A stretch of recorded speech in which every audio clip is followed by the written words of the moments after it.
Baik. Pagi, Assalamualaikum warahmatullahi wabarakatuh. Apa khabar semua? Kita jumpa sekali lagi ya dalam suasana PKP ini dan juga Ramadan yang akan datang beberapa hari lagi ni, insyaAllah. Jadi untuk hari ini kita cuba bincang-bincang tentang bagaimana perlunya muhasabah program PKP ini adalah poin atau masa untuk kita muhasabah diri dan juga keluarga. Rasulullah SAW menyifatkan orang yang sentiasa muhasabah diri sebagai orang yang bijak, orang yang punya sifat-sifat yang orang yang berakal. Sabda Rasulullah SAW hanya bermaksud orang yang berakal adalah orang yang memaksa dirinya untuk taat kepada Allah SWT dan berbuat, yakni bersiap sedia bagi menghadapi akhirat. Sedangkan orang yang lemah adalah orang yang membiarkan dirinya mengikuti hawa nafsu, kemudian berangan-angan agar Allah mengampunkannya. Ini orang yang lemah. Jadi kita muhasabah diri kita, sama ada kita tergolong daripada golongan orang yang berakal ataupun orang yang lemah dan lemah fikiran kita insyaallah. Ini hadis riwayat Tirmizi Sayyidina Umar pernah berkata, hisablah dirimu sebelum kalian hisab, kerana sesungguhnya hisab pada hari kiamat adalah ringan bagi orang yang menghisab dirinya di dunia. Jadi kalau kita dah menghisab di akhirat tu tak ada masa dah. Jadi wajarlah kita di masa sekarang ni kita muhasabah diri kita. Mari kita lihat konsep muhasabah itu sendiri Sesungguhnya kalau kita lihat ada buku fiqh as-sirah iaitu Muhammad Al-Ghazali jilid 2, ada menyatakan tentang bagaimana Rasulullah SAW dia muhasabah Allah SWT dalam peristiwa peperangan kalau kita lihat dalam sirah dalam peperangan Badar Allah SWT memberi kemenangan para sahabat dan juga Rasulullah SAW. Alhamdulillah, mereka dengan 313 orang berlawan dengan 1,000 ataupun 12,000 jadi tetapi dari bila satu lagi kisah atau peperangan seterusnya adalah peperangan Uhud Alhamdulillah, saya sempat masa pergi umrah dulu pergi ke Bukit Uhud dan melihat suasana di sekitarnya. Alhamdulillah itu pada tahun lepas. Di mana kita lihat dalam peperangan Uhud tersebut didapati di peringkat awal tentera memanah yang berada di tempat strategik. Mereka telah diarah oleh Rasulullah SAW supaya tidak bergerak, tidak tidak bergerak daripada posisi satu bukit kecil di situ. Kalau kita pergi di Perang Badar tu, kawasan Perang Badar tu, padang ataupun tempat makam Sayyidina Hamzah di depan ni, dia di belakang tu. Dia ada pesan supaya Rasulullah SAW pesan supaya jangan lari, jangan biarkan tempat ini kosong ataupun meninggal tempat ini. Begitu pesan Rasulullah SAW. Jadi apabila peperangan berlaku, tentera Quraisy telah dikalahkan dengan pihak yang memanah. Kemudian kita lihat bagaimana Khalid Al-Walid pada masa itu belum Islam lagi beliau pergi di belakang bukit di belakang bukit, kemudian beliau datang attack di sebelah satu lagi jadi bila dikala itu maka tentera Islam masa itu dah turun ke bawah untuk mengambil ghanimah ataupun rampas perang, rampas harta rampasan. Masa waktu itulah dalam keadaan kucak-kacir. Bila dalam keadaan kucak-kacir, kita lihat sahabat-sahabat Rasulullah SAW, in fact Rasulullah SAW sendiri telah melarikan diri ataupun menyelamatkan diri pada satu tempat yang agak jauh dari situ. Kemudian diberitakan bahawasanya Rasulullah SAW itu telah pun syahid, wafat, tetapi hakikatnya ia tidak begitu. Ialah sekumpulan umat Islam bersama Rasulullah SAW, lebih kurang 30 orang balik berkumpul, dan akhirnya Quraisy gagal untuk menamatkan riwayat Rasulullah SAW, dan mereka balik, walaupun hasrat mereka mula ialah untuk menamatkan Rasulullah SAW, dan mereka tidak berjaya.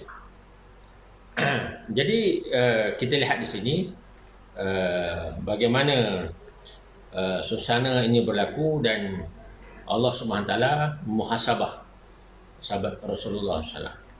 Jadi dalam sempena PKP ini, marilah kita sikit muhasabah. Maksudnya ialah muhasabah ini adalah kita cuba menganalisa balik selama ini kita berjalan keliling, boleh membantu sana ataupun melancong sana sini, tetapi tiba-tiba Allah SWT tidak benarkan kita melancong. Mari kita lihat sedikit beberapa senario yang berlaku, iaitu kita nampak iaitu pergerakan kita terbatas, pergerakan kita terbatas, kita duduk di rumah saja, kita tak boleh ke sana kemari, kita sentiasa bersama keluarga kita, kita tidak bekerja ke pejabat ofis lalu, kemudian yang berniaga terputus, pendapatan, lepas tu kelandangan masih ramai yang tak makan, tak dapat mencari pencarian, anak-anak tiada di rumah, bising, tidur, tidak lagi boleh pergi cuti ke mana-mana, macam kita boleh pergi berjalan ke Indonesia, berjalan ke Thailand, tapi cuba kita lihat sesuatu yang kita tak nampak, Allah telah beri kita peluang masa untuk bersama keluarga.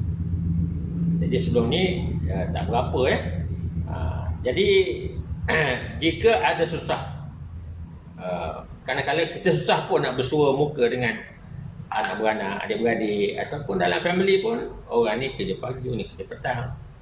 Tapi kita lihat sekarang ni, bila masa begini berlaku, anak-anak ada balik rumah, suami isteri boleh duduk bersama lama sikit, boleh merancang macam-macam kekeluargaan, yang kadang-kadang kalau di Kuala Lumpur tu, kita tengok ada pagi, petang, kerja, jumpa tak jumpa, malam, tidak pun je minggu. Ini Allah SWT beri masa untuk kita meningkatkan iman kita, ruang beri masa kepada kita, duduk, apa nak buat, macam-macam boleh buat,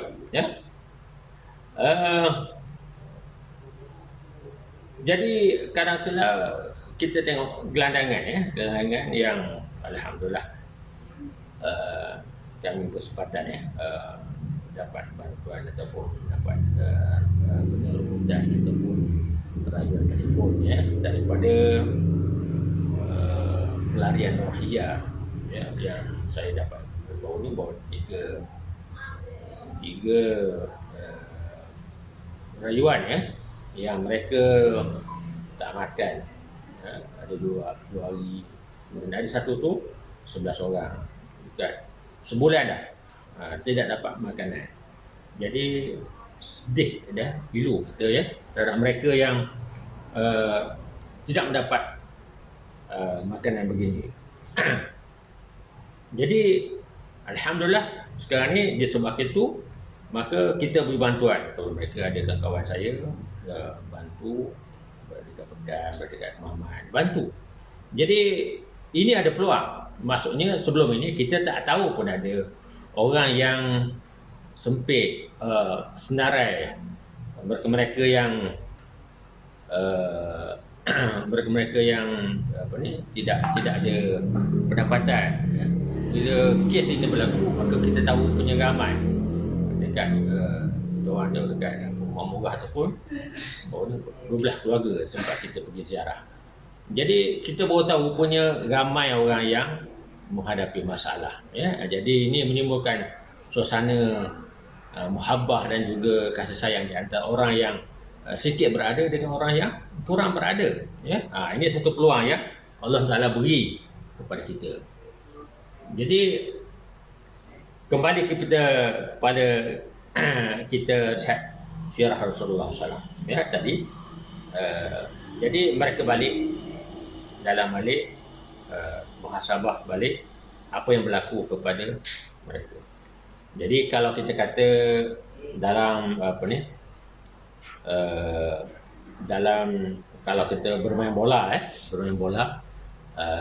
tiba-tiba kita tidak menang ataupun kita kalah lah, tentunya dalam muhasabah kita tu kita akan salahkan keeper, salahkan back, ya. Buat apa defender kita lemah ataupun kita mihak. Kita lihat dalam perang Uhud, ya, Sayyidina Hamzah telah syahid. Malah Rasulullah SAW sendiri cedera hebat, ya. Rasanya rahang dia patah, begitu keadaan suasana dan malah tersebar berita tentang kewafatan Rasulullah SAW. Jadi kalau suasana muhasabah gitu, jadi apakah tindakan kita sewajarnya? Jadi Rasulullah SAW mengajar kita, iaitu dalam perjalanan beliau balik ke Madinah, ya. Apa yang Imam Hanbal berkata, meriwayatkan selesai peperangan Uhud, muslimin, ya, diberi tanpa kemenangan, ya. Iaitu Rasulullah SAW memerintahkan, berperanglah, berbarislah dengan lurus. Aku hendak berdoa. Itu satu doanya panjang kepada Allah SWT, ya. Di antara doanya, kalau kita jumpa buku sirah, ya Allah, jadikanlah iman sebagai kecintaan dan perhiasan dalam diri kami. Jadikanlah kekufuran, kefasikan dan kedurjanaan sesuatu yang tidak kami sukai. Dan jadikanlah kami orang-orang yang mengikuti petunjuk. Ya Allah, hidupkanlah kami sebagai muslimin dan wafatkanlah kami sebagai seorang muslimin. Sini itu wakafkan kami, wafatkanlah kami sebagai seorang muslimin, serta gabungkanlah kami dengan orang-orang yang soleh, bukan orang-orang yang hidup nista, dan bukan pula kepada orang-orang yang tertimpa bencana. Wallahu a'lam. Selamat kita bermuhasabah. Hashtag dakwah online muhasabah diri. Assalamualaikum warahmatullahi wabarakatuh.